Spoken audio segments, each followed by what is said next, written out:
এখন আমরা ওই দ্বিতীয় সূত্রটা একটু দেখে নিই। দ্বিতীয় সূত্রটা যে এটা প্রথম দু ধরনের দেখবে দ্বিতীয় সূত্র আছে। একটা হচ্ছে কোনো বস্তুতে প্রযুক্ত বল বস্তুটির ভর আর উৎপন্ন ত্বরণের গুণফলের সমানুপাতিক হয়। বল যেদিকে প্রযুক্ত হয় ত্বরণও সেই দিকে হয়। ভর আর ত্বরণ এর গুণফলের সমানুপাতিক, এফ সমানুপাতিক এম এ। এটাকে সমান করতে গেলে জানো তোমরা একটা কনস্ট্যান্ট দিয়ে গুণ করতে হয়, তাহলে এফ সমান কে এম। বলের এই যে কে কনস্ট্যান্টটাকে 1 করে নেওয়া হয় কীভাবে, বলের একক নির্ধারণ মাধ্যমে, ওই ডাইন নিউটনের সংজ্ঞা নির্ধারণের মাধ্যমে এটাকে কেটাকে 1 করে নেওয়া হয়। তাতে কাজের সুবিধা হয়, বারবার একটা কনস্ট্যান্ট গুণ করতে হয় না। তাহলে হয় এফ সমান এম এ। আর কনস্ট্যান্টটা কীভাবে 1 হয় সেটা যদি চাও সেই ক্লাস চলাকালীন বলা যেতে পারে। ডাইন নিউটনের সংজ্ঞাটাও আমরা যদি তোমাদের বুঝতে অসুবিধা হয় তাহলে ক্লাস চলাকালীন বলা যেতে পারে, আপাতত ওর মধ্যে যাচ্ছি না। এটার থেকে কি জানা যায়, এফ মানে বল এবং ত্বরণ একই অভিমুখে হবে। গতি ও এফ যদি একই অভিমুখে হয়, মানে একটা যদি বস্তু ধরো এই দিকে যাচ্ছে আর এই দিকেই যদি বল প্রয়োগ করি তাহলে ত্বরণ হবে বস্তুটার মধ্যে। আর যদি এই দিকে বস্তুটা যাচ্ছে, আমি যদি এই দিকে বল প্রয়োগ করি তাহলে বস্তুটার মধ্যে মন্দন সৃষ্টি হবে, মানে বেগ কমে যাবে। আর ত্বরণ হলে বেগটা বাড়বে। এফ যতক্ষণ থাকবে, মানে বল যতক্ষণ প্রযুক্ত হবে ততক্ষণই ত্বরণ থাকবে। বলটা তুলে নিলে ত্বরণটা চলে যাবে। গতিজাড্যের জন্য গতিটা কিছুক্ষণ বজায় থাকতে পারে, কিন্তু ত্বরণ থাকবে না। আর শুধু যেমন একটা গাড়ি চলতে গেলে একটা ঘর্ষণ বল অতিক্রম করার জন্য একটা কনস্ট্যান্ট ফোর্স লাগবে, সেটা আলাদা কথা। এখানে দেখো তাহলে এফ সমান এম এ থেকে এফ সমান এফ বাই এম। যদি এম বড় হয়, এফটাকে যদি আমরা কনস্ট্যান্ট মানে কনস্ট্যান্ট বল যদি প্রয়োগ করি তাহলে কিন্তু এ ছোট হয়ে যাবে। এম বড় হলে এ ছোট হচ্ছে, তাহলে এ সমানুপাতিক 1/m, মানে এম এর সঙ্গে ব্যস্তানুপাতিক। তার মানে ভর যত বেশি হবে তার ত্বরণ উৎপন্ন করতে গেলে বেশি বল প্রয়োগ করতে হবে, আর ভর যত কম হবে ত্বরণ উৎপন্ন করতে গেলে কম বল প্রয়োগ করতে হবে। তার মানে এখান থেকে আমরা বলতে পারি যে ভরটাই হচ্ছে বস্তুর জাড্যের পরিমাপ, মানে যার ভর বেশি তার জাড্য বেশি, তার অবস্থার পরিবর্তন করতে গেলে বেশি বল প্রয়োগ করতে হবে।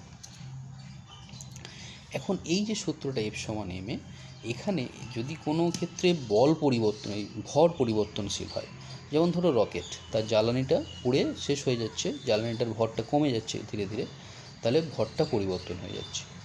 কারখানাতে ব্যবহার করা হয় কনভেয়ার বেল্ট, এক জায়গা থেকে আরেক জায়গায় মালপত্র পরিবহনের জন্য। তো সেখানে কনস্ট্যান্ট মাল মানে জিনিসপত্র ওর উপর পড়তে থাকে, তার মানে বেগ ভর বাড়তে থাকে। তাহলে এই রকম যে সমস্ত ক্ষেত্র, সেই সমস্ত ক্ষেত্রে কিন্তু এফ সমান এম এ এটা কিন্তু প্রয়োগ করা যাবে না, কারণ এম হচ্ছে তো পরিবর্তন হয়ে যাচ্ছে, বারবার পাল্টে যাচ্ছে। এইখানে প্রয়োগ করার জন্য যেটা আনতে হয় সেটা হচ্ছে ভরবেগের ধারণা আনতে হয়। ভরবেগ মানে হচ্ছে ভর গুণিত বেগ, ভরবেগকে পি দিয়ে প্রকাশ করা হয়। এটা তাহলে ভর এম ইন্টু ভি, মানে পি সমান এম ভি। এই ভরবেগের ধারণার সঙ্গে সামঞ্জস্য রেখে দ্বিতীয় সূত্রটাকে যেটা বলা হয় সেটা প্রযুক্ত বল ভরবেগের পরিবর্তনের হারের সঙ্গে সমানুপাতিক। ভরবেগ যে হারে পরিবর্তিত হবে বা বলটা তার সঙ্গে সমানুপাতিক হবে, আর বল যেদিকে প্রযুক্ত হয় ভরবেগের পরিবর্তনও সেই দিকে ঘটে। এটা তাহলে একটা নিউটনের দ্বিতীয় সূত্রের একটা বিকল্প। প্রকৃতপক্ষে দুটো রূপই একই, সেটা আমরা আসছি প্রথমে। তাহলে এই সূত্র অনুযায়ী এফ বল সমানুপাতিক delta P by delta T. Delta মানে হচ্ছে ভরবেগের পরিবর্তন, ডেল্টা টি মানে হচ্ছে সময়ের পরিবর্তন। এইটা তার মানে ডেল্টা পি বাই ডেল্টা টি যেটা হলো ভরবেগের পরিবর্তনের হার, পরিবর্তনকে সময়ের পরিবর্তন দিয়ে ভাগ করে ভরবেগের পরিবর্তনের হার করা হলো। এবার এফ সমান ওই একই রকমভাবে ওটাকে ওই এককের মাধ্যমে ডেল্টা পি বাই ডেল্টা টি মানে সমানুপাতিকটা সমান করা হলো।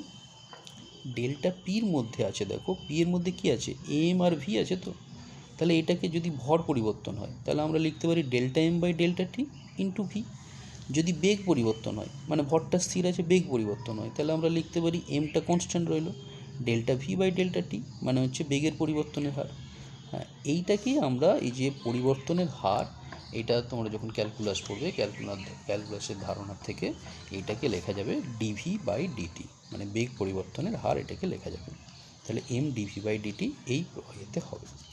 আর এই যে ইয়েটা, এই যে দ্বিতীয় সূত্রের এই যে রূপটা ভরবেগের পরিবর্তনের হার, এটা কিন্তু একদম ওই একই সূত্র, মানে ওই যেটা তোমার এফ সমান এম এ পড়েছো এখান থেকে আসা যাবে, দেখো উপনীত হওয়া যাবে। দেখো এটা হচ্ছে ভরবেগের এমভি হচ্ছে অন্তিম ভরবেগ, এমইউ হচ্ছে প্রাথমিক ভরবেগ, তাহলে এটা হচ্ছে ভরবেগের পরিবর্তন বা টি দিয়ে ভাগ করেছি ভরবেগের পরিবর্তনের হার। তাহলে এফ সমানুপাতিক এম ভি মাইনাস, এমটা কমন নিয়েছি, V minus you by T, আবার V minus you by T সমান হচ্ছে এ, তাহলে এফ সমানুপাতিক এম এ, এফ সমান কে এম এ, কে সমান 1 হলে এফ সমান এম এ, কে সমান 1 হলে মানে ওই ইউনিট নির্ধারণের মাধ্যমে 1 হলে এটা। তাহলে দুটো একই ভিন্ন জিনিসের, মানে একই জিনিসের ভিন্ন রূপ।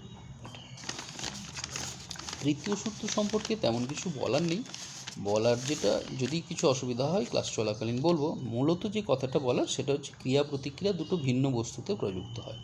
যেমন তুমি একটা বস্তুকে ঠেলছো আর একটা ঘর্ষণ বল কাজ করছে, তার একটা বিপরীত দিকে সে তোমাকে একটা বল প্রয়োগ করছে, ঘর্ষণ বলেরটা এখন আমরা ছেড়ে রাখছি। তো তাহলে বস্তুর ওপর এফ প্রয়োগ হচ্ছে, আর বস্তু যে প্রতিক্রিয়া বল প্রয়োগ করছে সেটা কিন্তু হাতের ওপর। হ্যাঁ, এখানে ঘর্ষণটাই দেখানো হয়েছে, এটা তোমার প্রযুক্ত বল, এটা ঘর্ষণ বল, প্রতিক্রিয়া বলটা কিন্তু হাতের ওপর প্রযুক্ত হচ্ছে। তাহলে আমরা যদি বস্তুটার গতিটা বিবেচনা করতে চাই তাহলে কিন্তু আমরা বিবেচনা করব প্রযুক্ত বল এফ আর ঘর্ষণ বল এফ, এই দুটো বিবেচ্য। প্রতিক্রিয়া বলটা বিবেচ্য নয়। কেন প্রতিক্রিয়া বল বিবেচ্য নয়? কারণ প্রতিক্রিয়া বল ব্লকটার উপর নেই, প্রতিক্রিয়া বল আছে হাতের উপর। সুতরাং আমরা ব্লকের গতির ক্ষেত্রে প্রতিক্রিয়া বলটা বিবেচনা করব না, এটা হচ্ছে মূল কথা এটা। আর যেটা রৈখিক ভরবেগ সংরক্ষণ সূত্র, রৈখিক ভরবেগ সংরক্ষণ সূত্রটা হচ্ছে যে যদি বাইরে থেকে বল প্রয়োগ না করা হয় বস্তু সংস্থার উপর, তাহলে রৈখিক ভরবেগটা সংরক্ষিত থাকে, অপরিবর্তিত থাকে। এটার একটা উদাহরণ দিয়ে বুঝিয়ে দিই, সেটা হচ্ছে তোমাদের যে সংঘাতের উদাহরণটা আছে, এটা যদি বুঝতে না পারো তাহলে এটা দিকে ধরো একটা বন্দুক, তার মধ্যে একটা গুলি আছে, এখন সেই অবস্থায় সে কী আছে, স্থির হয়ে আছে, তাহলে তার ভরবেগ কত? প্রাথমিক ভরবেগ 0, যেহেতু তার বেগ নেই তাহলে ভরবেগ 0। এবার একটা ফায়ারিংটা হলো, ফায়ারিং হয়ে ধরো এটা বেরিয়ে গেল, মানে গুলিটা বেরিয়ে গেল, গুলিটার ভর ধরো ছোটো এম, বেগ ধরো ছোটো ভি, তাহলে এই দিকে যাচ্ছে তো গুলিটা। হ্যাঁ, এখন এই দিকে তার ভরবেগ হচ্ছে তাহলে এম ইন্টু ভি, মানে এম ইন্টু ভি। বন্দুকটাকে যেহেতু প্রথমের ভরবেগ 0 ছিল, একটা জিনিস ওখান থেকে বেরিয়ে সামনের দিকে গেছে, তাহলে বাকি অংশটার একটা বেগ থাকতেই হবে, তবে ওটা 0 হবে। আমরা ধরে নিচ্ছি যে বন্দুকটার ভর ক্যাপিটাল এম আর ইয়ে হচ্ছে ক্যাপিটাল ভি, কোন দিকে যাবে আমরা এখন ধরলাম না, আমরা ধরে নিলাম এটা এমভি, তাহলে এর ভরবেগ হচ্ছে এমভি। তাহলে গুলিটা ছুঁড়ে দেওয়ার পর এটা বন্দুকের ভরবেগ, এটা হচ্ছে না, এটা গুলির ভরবেগ, এটা হচ্ছে বন্দুকের ভরবেগ, মোর ভরবেগ তাহলে এটা।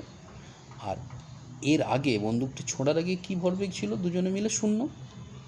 ভরবেগের সংরক্ষণ সূত্র বলছে যে এই দুটো সমান হবে, সংরক্ষিত থাকবে, একই থাকবে, তাহলে এটা সমান 0 হবে, সেটা আমরা এখানে করেছি। 0 সমান এটা প্রথমে ছিল, তারপরে এই দুটো। এখান থেকে আমরা এমভি মানে বন্দুকেরটা বের করলাম, বন্দুকের দেখো বেগ বের করেছি মাইনাস এম ভি, মানে এটা হচ্ছে গুলির ভরবেগ ডিভাইডেড বাই এম। মাইনাস চিহ্নটা বোঝাচ্ছে বন্দুকটা বিপরীত দিকে যাবে, মানে ভি যদি এই দিকে ছিল তাহলে ভি হবে এই দিকে, মানে বন্দুকের ভি হবে এই দিকে, মানে বন্দুক পিছনের দিকে উঠবে, সেটা হচ্ছে মাইনাস চিহ্ন দিয়ে বোঝানো হচ্ছে। আর ওর ইয়েটা হচ্ছে দেখো এই যে M by M into V, M by M, এমটা কিন্তু বন্দুকের ভর, এটা গুলির ভর, বন্দুকের ভর গুলির ভরের থেকে অনেক অনেক বেশি হবে, সেই কারণে এই বেগটা মানে এই বেগটা এই বেগের থেকে অনেক অনেক কম হবে, বেগটা কম হবে, মানে পিছনের দিকে হটবে এবং পিছনের দিকে হটবে। এইটা হচ্ছে তোমার রৈখিক ভরবেগ সংরক্ষণ সূত্র বোঝার জন্য এটা। আরও উদাহরণ বিভিন্ন রকম আছে, সংঘাত দিয়ে উদাহরণটা দেওয়া যায়, বোঝার জন্য আমার মনে হয় এটাই ঠিক আছে।